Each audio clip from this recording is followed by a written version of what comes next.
Olá, seja muito bem-vindo a mais uma edição do Momento Político, quinta-feira, dia 7 de julho. E você confere no programa de hoje as medidas do novo Diretório Regional do Cidadania, a posição delicada que Rogério Cruz se encontra dentro do Republicanos, a possível aliança nacional entre PROS e União Brasil, e também uma entrevista exclusiva com o pré-candidato ao governo pelo PL, Major Vitor Hugo. A Executiva Nacional do Cidadania dissolveu nesta semana o Diretório Regional em Goiás. Como uma das maiores forças políticas do partido, o vice-governador Lincoln TJ deixou a sigla para disputar as eleições ao cargo de deputado federal pelo União Brasil. Criou-se um vácuo de poder no Cidadania.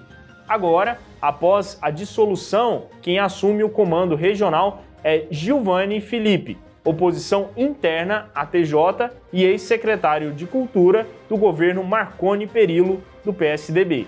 Com essa mudança, no comando do partido, o ex-governador tucano pode ganhar mais um aliado ao seu projeto de eleição, seja ele qual for.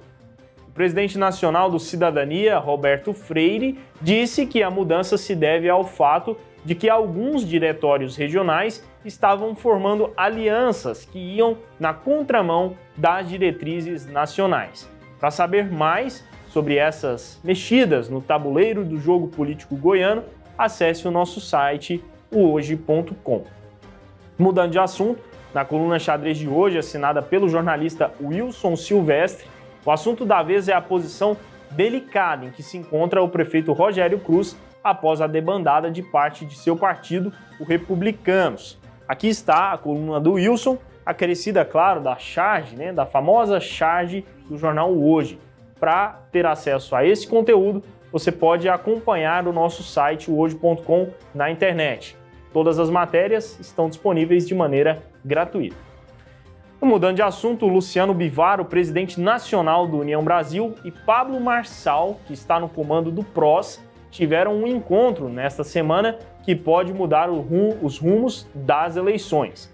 Ambos, pré-candidatos à presidência, deram sinais de uma possível aliança entre as siglas a nível nacional. No post feito nas redes sociais, ambos disseram que, abre aspas, esse aperto de mão vai mudar a história da eleição. Vamos aposentar Lula e Bolsonaro, fecha aspas. Juntos, o PROS e União Brasil criam uma super bancada no Congresso. Além de agregar em tempo de TV e orçamento do fundo eleitoral, juntos eles têm 89 parlamentares na Câmara dos Deputados e 9 no Senado. As duas lideranças já marcaram outros encontros e já num primeiro momento existiu adesão de Marçal a um projeto antigo de Bivar, o Imposto Único. E agora você acompanha uma entrevista exclusiva com o pré-candidato ao governo de Goiás pelo PL, deputado Vitor Hugo. Obrigado a todos que nos acompanharam até aqui do Momento Político. Chegamos agora a um momento especial, uma entrevista com o pré-candidato ao governo de Goiás pelo PL, Vitor Hugo. Muito obrigado pela presença aqui nos nossos estúdios, meu amigo. Eu que agradeço, Felipe. Obrigado. Uma honra estar aqui no Hoje News. Muito obrigado mais uma vez. Vitor Hugo, eu começo a nossa entrevista, então, querendo saber um pouco mais de como o senhor tem se organizado e quais são as missões do senhor para os próximos dias, nesse período que antecede aí o pleito, vamos dizer assim, agora um período mais intenso. De que maneira o senhor tem se organizado a fim de subir nas pesquisas e chegar aí, então, à cadeira do Palácio Pedro Ludovico Teixeira?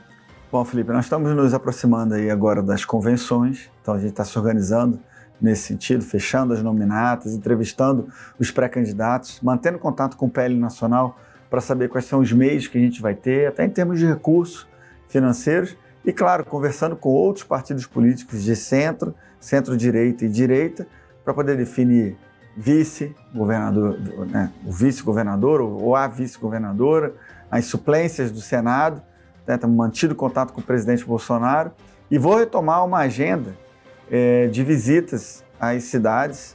Vamos visitar as 9 cidades maiores aí de Goiás nas próximas 2-3 semanas e também, lógico, com um grande foco no entorno de Brasília, por causa das votações que acontecem e nós temos que estar ali próximo e porque também é uma região normalmente muito esquecida, onde eu morei lá, Lusiânia, né, por 3 anos.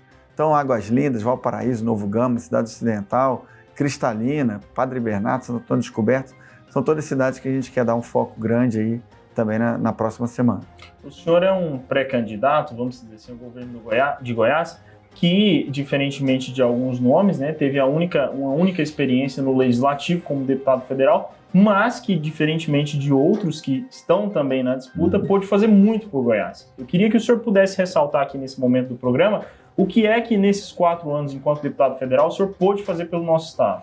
Bom, Felipe, bem objetivo em relação aos recursos, porque isso é algo que a população sente no seu dia a dia, né? Porque vê uma ponte sendo construída, porque vê um hospital sendo terminado ou equipado, né? Eu consegui trazer 324 milhões de reais em emendas para Goiás, sendo que quase 180 milhões já estão pagos e o restante, a grande parte está empenhado, quer dizer, quando já há um compromisso da União de fazer o pagamento nos próximos meses ou anos, às vezes demora o trâmite, mas tudo já foi feito. Quando chega numa fase do empenho, falta o governador ou o prefeito, ou a entidade, no caso, fazer o processo de aquisição, que envolve licitação ou não, e depois fazer a obra, adquirir o equipamento. Então, assim, mais da metade já pagos, né? Então, já pagos e entregues, estamos falando de maquinário agrícola, estamos falando de construção de quartéis, para o Corpo de Bombeiros ou para a Polícia Militar, aquisição de armamento para a Guarda Municipal, construção de hospitais, equipamentos de hospitais, construção de unidade básica de saúde. Então, nós fizemos muito, conseguimos mais de 110 respiradores na época da pandemia. Então, assim, em termos de recursos, nós fizemos realmente muita coisa, né? 324 milhões não é trivial, é um valor grande. Tem até uma fala do governador atual dizendo que isso, quando eu tinha trazido à época 135 milhões de reais, era dezembro de 2020, ele dizendo que nos 5 mandatos de federal dele, no mandato de senador, ele não tinha trazido 10% do que eu já tinha trazido à época, que eram 130. Só que agora já estão em 324 milhões. Então, realmente, nós trabalhamos muito. Agora, tem várias outras pautas interessantes. A gente ajudou a destravar, por exemplo, a obra do aeroporto de Jataí. Ajudamos, que é uma obra de mais de 40 milhões. Ajudamos a destravar a ponte, ou as pontes sobre o Rio Claro também em Jataí. Contribuímos com os esforços para trazer infraestrutura para cá, junto com o Tarcísio, por exemplo, no que diz respeito à concessão da BR-153, né, a Belém-Brasília. Estamos acompanhando a concessão do contorno oeste de Goiânia, 060, 364, 452. Então, aprovamos, por exemplo, um projeto de lei, que virou lei depois, que aumentou a área de atuação da Codevasf, que é a Companhia de Desenvolvimento do Vale do Rio e São Francisco, que só atuava na metade norte de Goiás, e eu consegui convencer o relator para que a Codevasf também atuasse na parte sul, e o presidente Bolsonaro sancionou. Então, hoje a Codevasf atua em todo o estado de Goiás por uma iniciativa minha.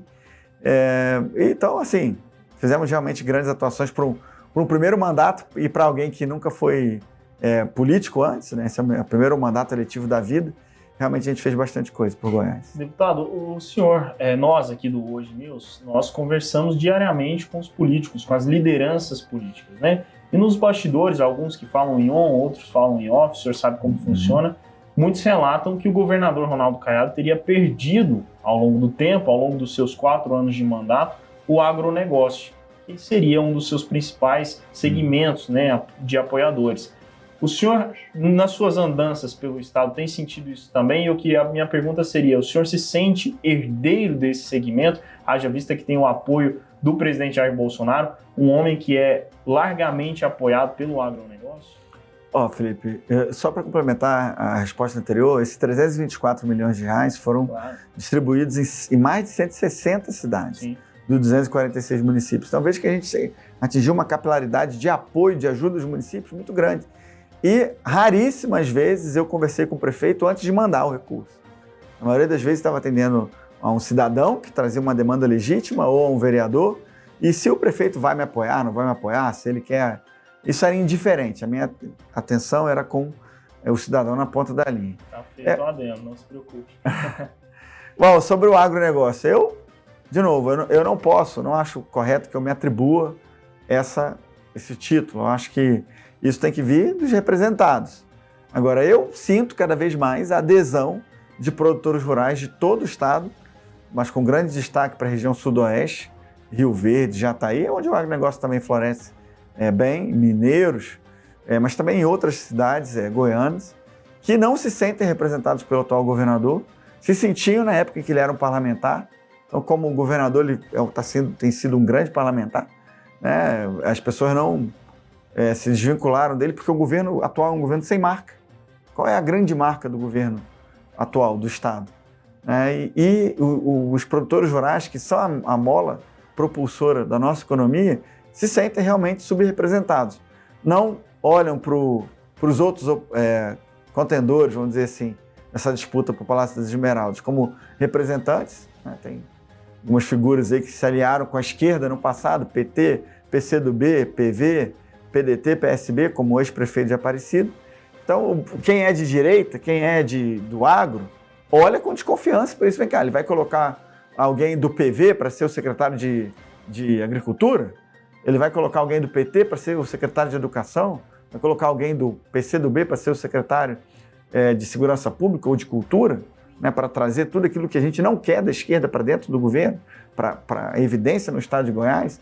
Então, eu converso com os produtores rurais, eles realmente não conseguem enxergar alternativa naquilo que as pessoas acharam inicialmente que seria a polarização no estado.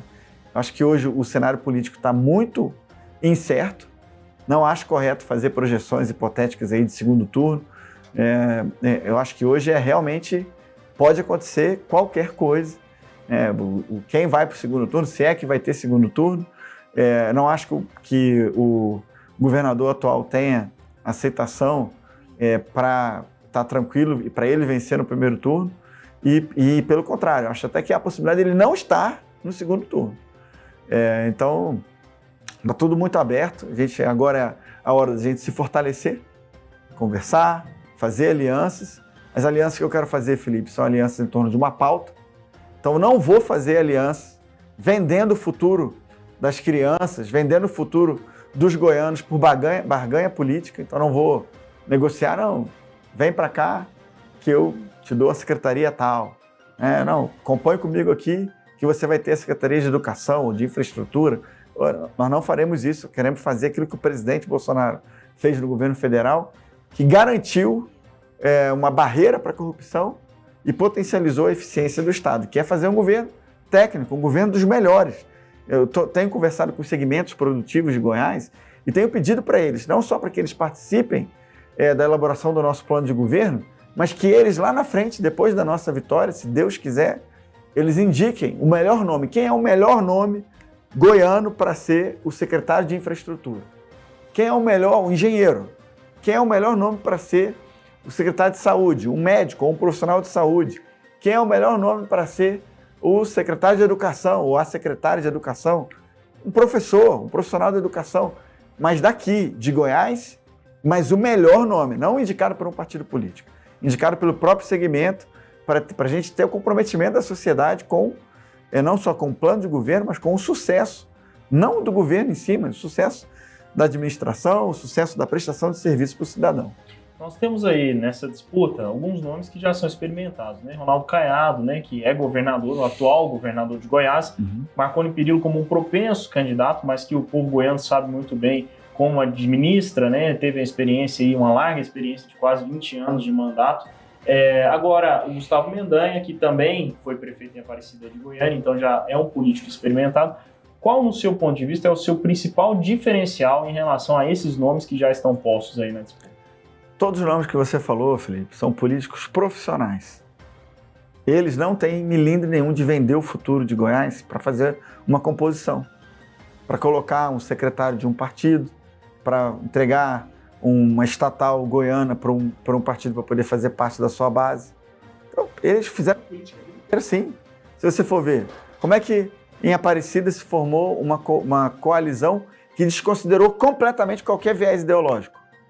Tinha lá do PT, PCdoB, PV, PDT, PSB, mas também tinha lá o PL, tinha o PSL, como é que os políticos tradicionais, profissionais, abandonam completamente qualquer crença ideológica e vão em torno de uma liderança.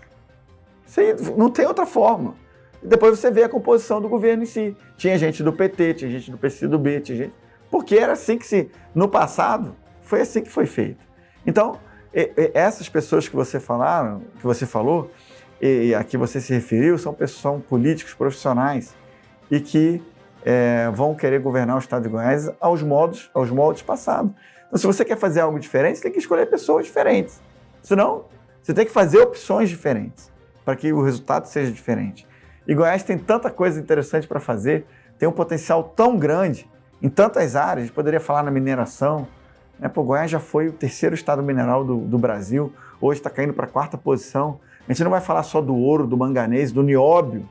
Não, podemos falar do quartzo, lá de Cristalina, milhões e milhões de toneladas de quartzo lá, flor da superfície, que poderiam ser montadas ali indústrias de extração do silício, purificação, confecção de células fotovoltaicas para geração de energia elétrica. Então ali, imagina, nós temos o pré-sol ali, tem o pré-sal na costa, o pré-sol ali. Temos aí a indústria do turismo em Goiás, que poderia, com um pouquinho de investimento do Estado, incentivo, poderíamos ir muito longe. Turismo da moda, religioso, do agronegócio, turismo dos negócios, das cavernas, das águas quentes, das cachoeiras. Tem lá uma Terra Ronca, um complexo de mais de 800 cavernas, lá no São Domingos Cavalcante, no norte do estado, mais conhecido fora de Goiás mais conhecido fora do Brasil do que no Brasil. Algumas cavernas com quase 1 quilômetro de profundidade, cenários paradisíacos. Chapada dos Veadeiros. Então, eu falei, a indústria de defesa, Goiás tem 4 projetos estratégicos, Felipe, bilionários. Talvez seja o estado da federação que tem mais projetos. É a União aqui, é o governo federal querendo comprar aqui, querendo gastar aqui, querendo fomentar a criação de indústrias. Cadê o estado ajudando as indústrias a virem para cá? Anápolis está ali com o KC-390, que é o novo cargueiro da FAB, com o Gripen, o novo caça da Força Aérea. Temos artilharia de mísseis e foguetes em Formosa, comando de operações especiais aqui em Goiânia. Cadê o incentivo para poder trazer a indústria? Um parafuso do Gripen, você não consegue comprar na loja da esquina. Tem que ter todo um estudo para se fazer, uma fuselagem, a manutenção do software de simulação, tanto da artilharia de mísseis e foguetes lá em Formosa, ou dos próprios programas de computação do CACEU. Então, cadê a indústria de defesa, o potencial bilionário?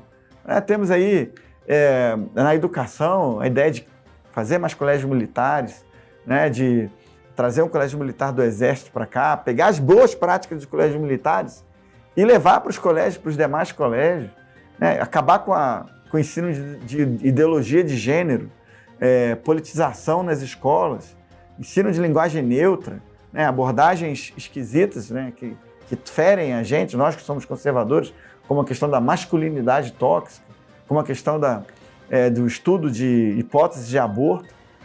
Aí você vai falar assim, mas isso não está acontecendo em Goiás? Está sim.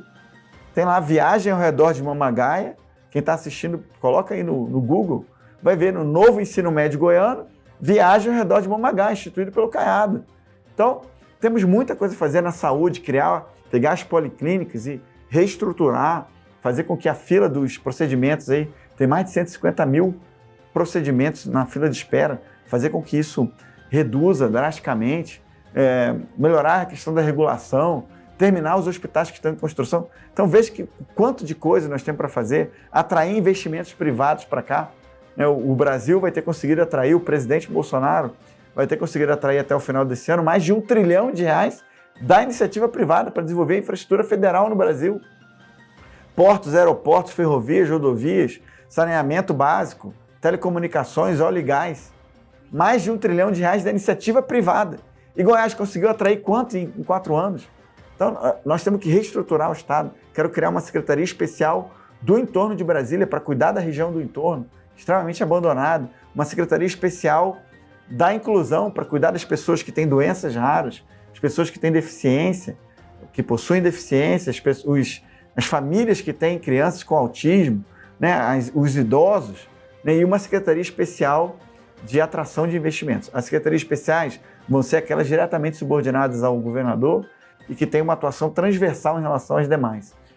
Claro que são várias propostas, né, que eu creio que farão parte do seu plano de governo, né, ao longo dos seus 4 anos enquanto governador, caso o senhor chegue lá.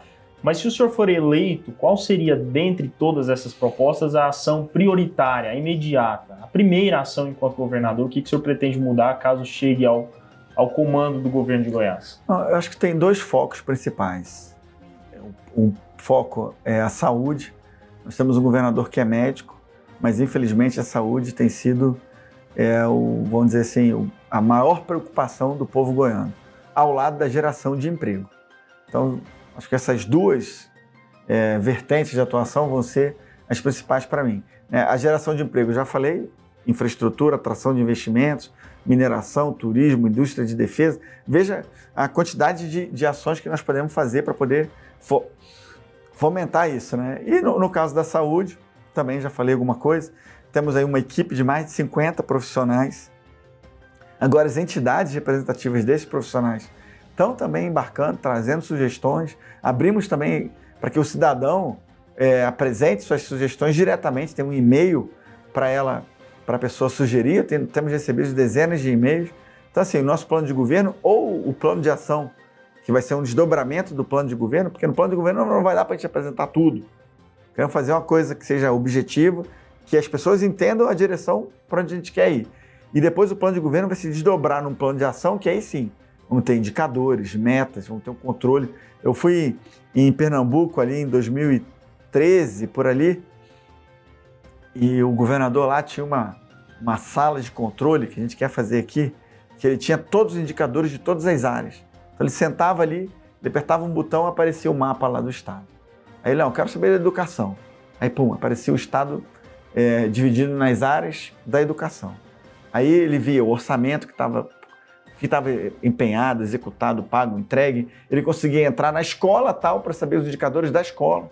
Pô, como que está aí a frequência dos alunos, como estão as notas, como está a frequência dos professores. Tal. Então, mas ele fazia isso no que diz respeito à educação, mas fazia também na segurança, na saúde e tal. Então, eu quero ter uma equipe técnica, de novo, que consiga ir nesse grau de detalhe, para que a gente avance, né, e para que a gente mantenha o alinhamento com as pautas aí do nosso presidente também. Perfeitamente. Momento agora para suas considerações finais. Tá bom, Felipe, eu agradeço aí.